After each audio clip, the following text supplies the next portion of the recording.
Hello, let us talk about one more disease, the Middle East Respiratory Syndrome coronavirus.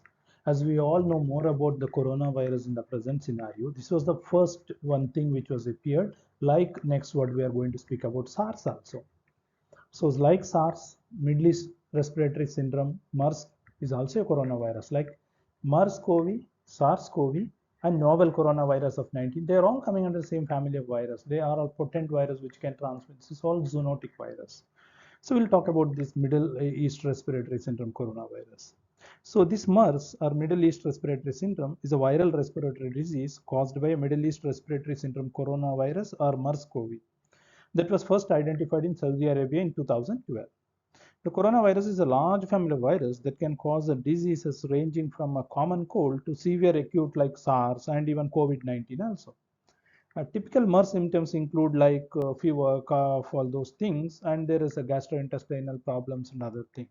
Approximately 35% of MERS cases reported to World Health Organization. So because this is most of the things were taken from World Health Organizations, so this 35% mortality rate was reported. And MERS-CoV, if you look at it, is of a zoonotic virus, and meaning it is transmitted between animals, people, and MERS-CoV has been identified and linked to human infection in particularly dromedary camels in several members of states in Middle East, Africa, and South Asia.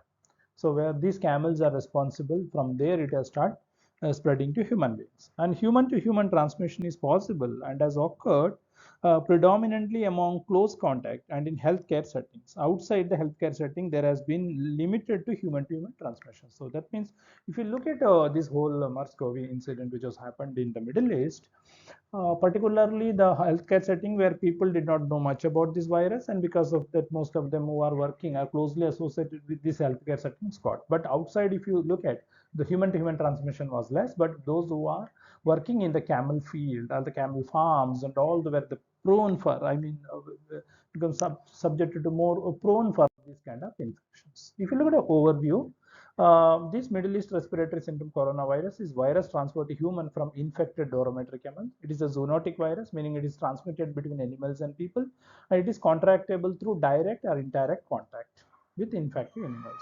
And MERS-CoV has been identified in dromedaries in several countries in the Middle East, Africa, and South Asia. Total of 27 countries have reported cases since 2012, and leading to 858 known deaths due to the infection and related complications. The origin of virus, if you really look at the origin of virus, is not clearly understood. But according to the analysis and different data, World Organization, CDC, Atlanta, and all, they have done genomic studies and believe that it might have originated in bats and later transmitted to camel at some points in the distant past.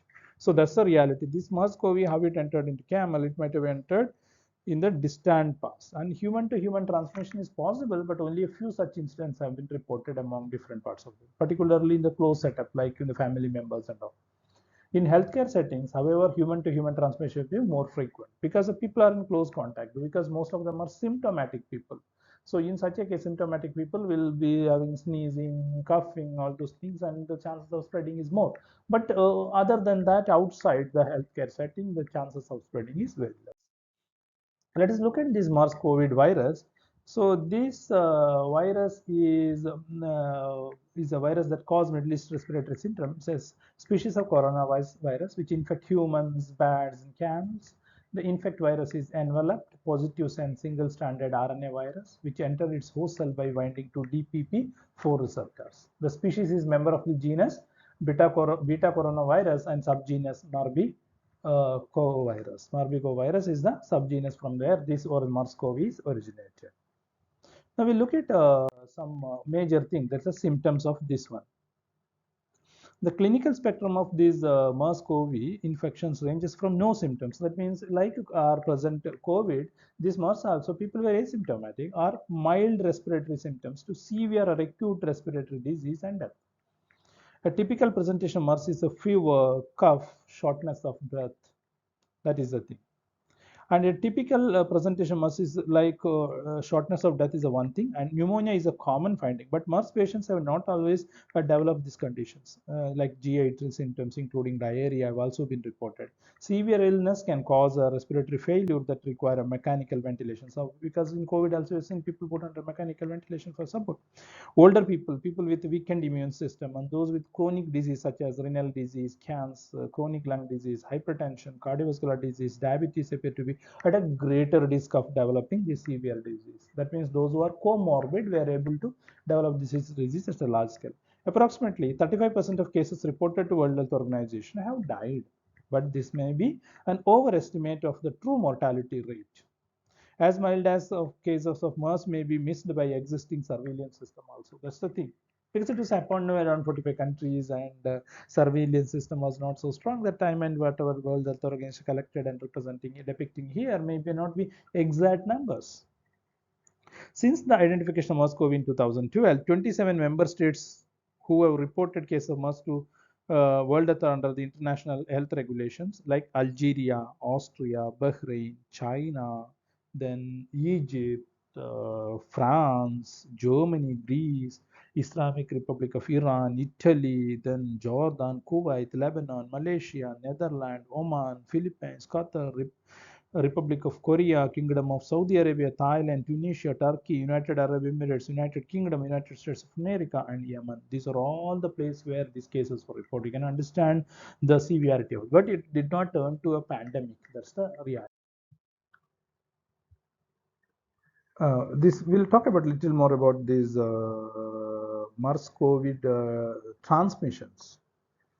Uh, This is a zoonotic virus, and the studies have shown that humans are infected through direct or indirect contact with the infected dormant animals. You can see here in case the people should have avoided, like those who are prone should have avoided drinking raw camel milk or camel urine, or eating meat that is not properly cooked.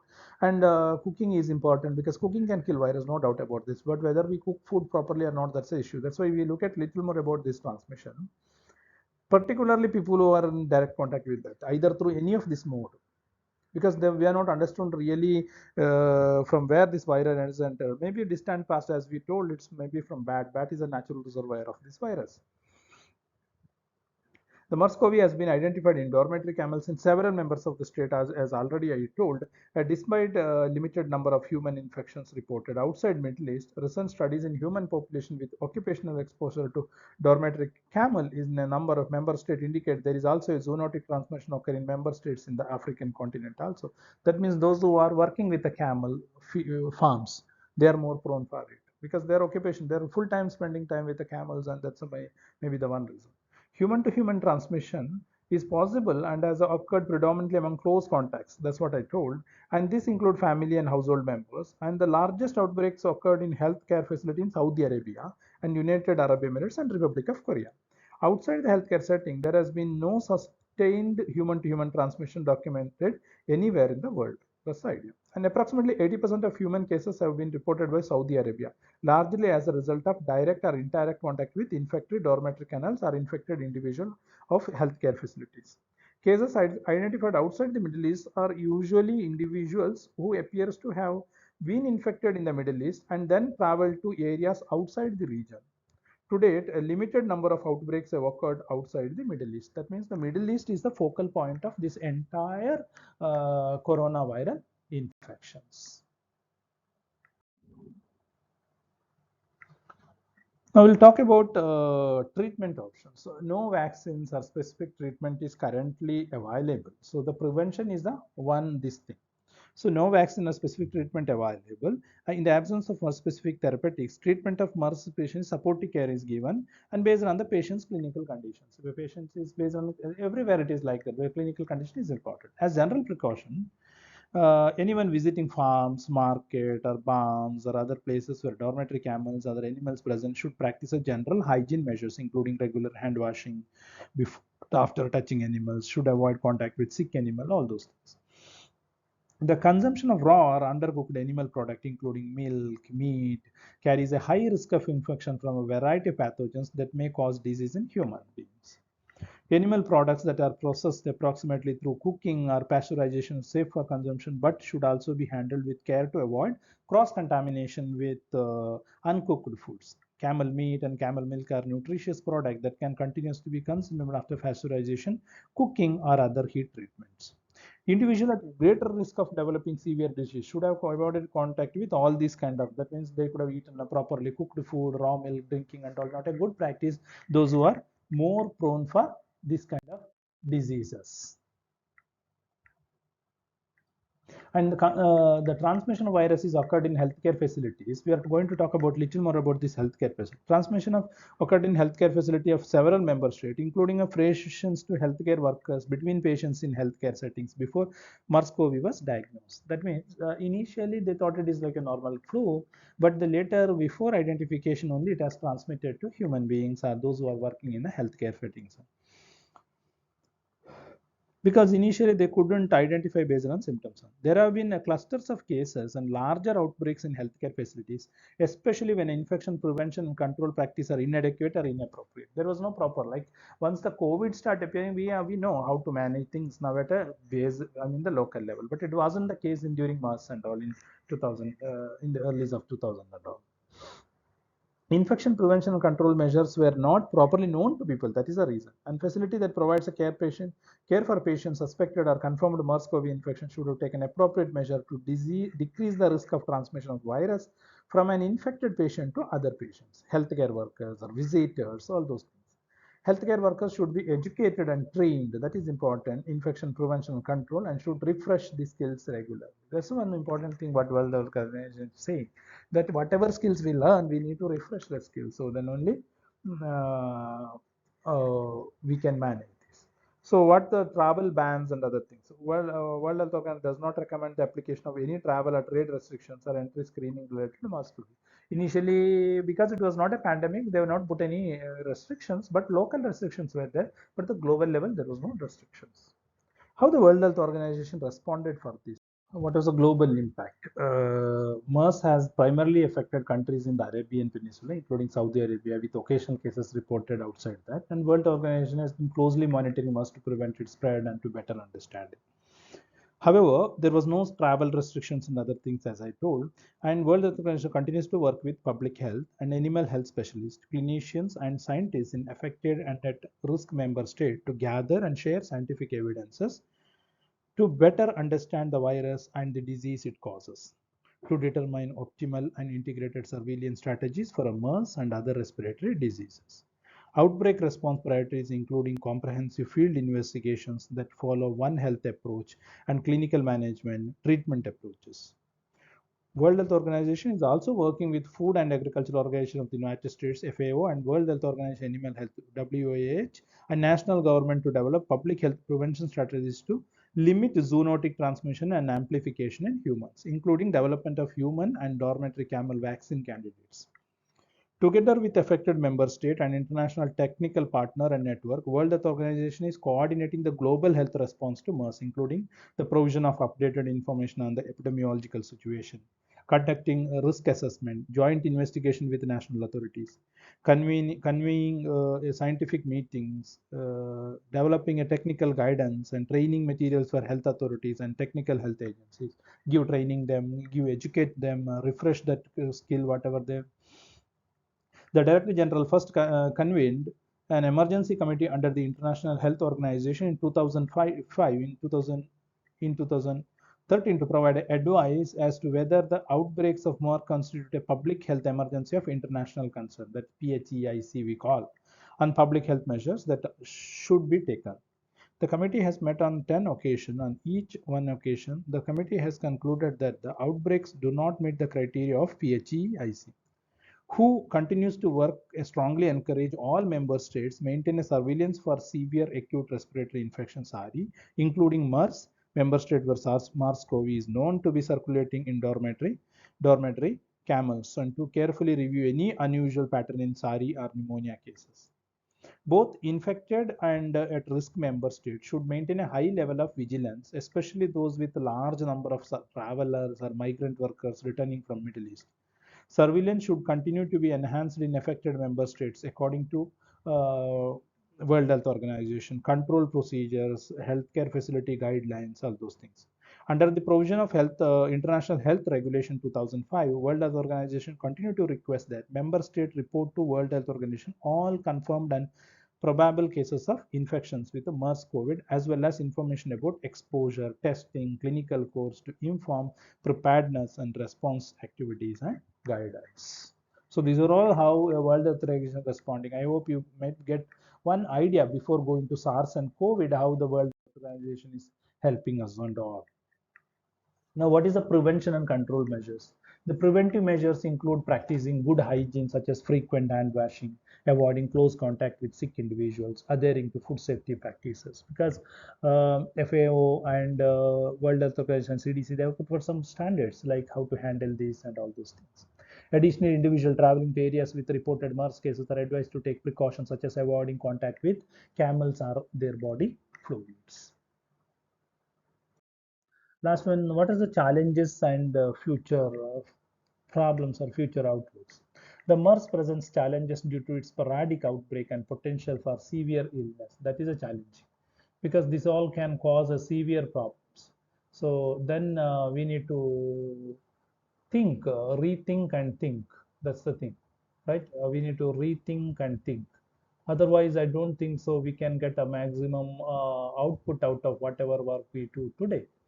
So that is the challenging one for all of us, not for you or maybe anyone. This is a quite common problem what people are facing across the globe. So it is we need to ongoing research should understand this virus better. That is the one more thing. We should understand them better because the symptoms, if you look at that, the shortness of breath, the fever, or sore throat, vomiting, these are all quite common symptoms related to any viral infections. So how to differentiate MERS and SARS? Because simultaneously after that there was SARS infection in China. After that COVID infection, which was a global thing, which started from Wuhan, China. So it is something like that, something closely relating. So close watch is necessary. Developing strategies also required. Now, before going to close this chapter, so how MERS is diagnosed? That is the thing. That time there was no idea, but now we have an idea.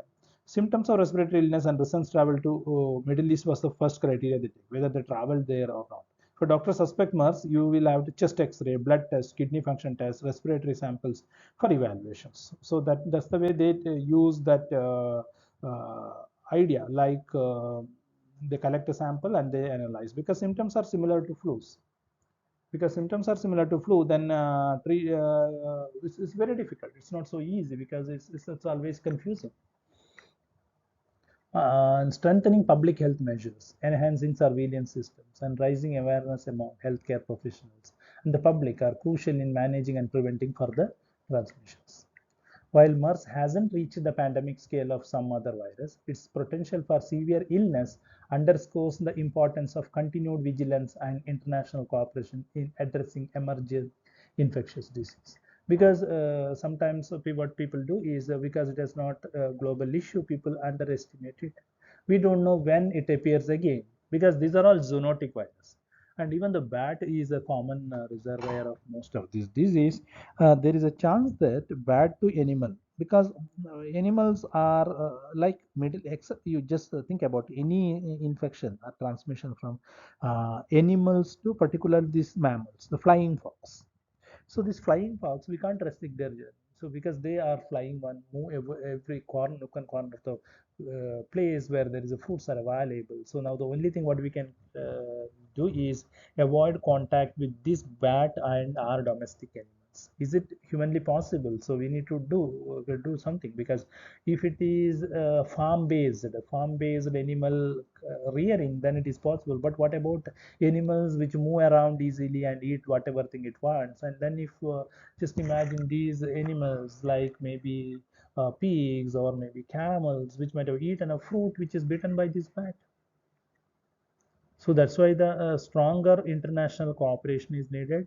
A large amount of public funds should be moved to make kind of a awareness that is important. And particularly, we need to put forward a kind of strategies and kind of a protocols, particularly for those who are rearing animals, and in in an area where there were cases earlier reports of outbreaks of particular disease. So that's the strategy they follow for everywhere. So vigilance, international cooperations, and continued research and data collections and surveillance. These are all the important things in any viral outbreak, not in MERS, but in any viral outbreak. Unless we do that, we cannot contain future outbreaks. We can need to contain at the basic level. Unless if it go beyond that, it will going to be a global problems. To stop that, we need to do at the earliest. Thank you.